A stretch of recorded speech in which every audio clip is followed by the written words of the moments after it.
আসসালামু আলাইকুম।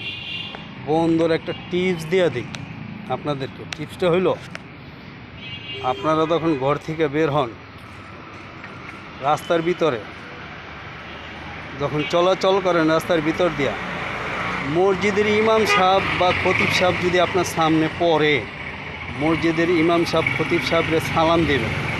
সালাম দেওয়া মুসাফা করবেন। মুসাফা করে তারপরে বলবেন যে হুজুর, আমার একটু তাড়া আছে, আমি একটু যাই। যদি হুজুর আপনার অনুমতি দেয় যাওয়ার জন্য, তাহলে আপনি যাইবেন। এতে আপনার কি লাভ হবে বন্ধু জানেন?